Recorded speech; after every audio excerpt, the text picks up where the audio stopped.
तिम्रो मिठो मुस्कान बन्यो मेरो ऊर्जाको स्रोत। तिम्रो मौनता बने मेरो पीडा सोच्ने भोक। म पोखिरहन्छु मनका बहे, तिमी चुपचाप सुनिदिन्छौ।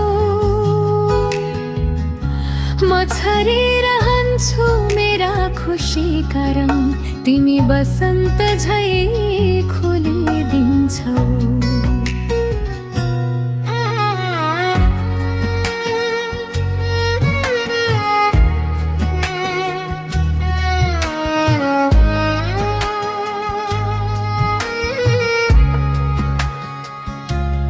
मनका सबै दुःख सुख साझा भए सरी दिन्छौ साहस। तिमी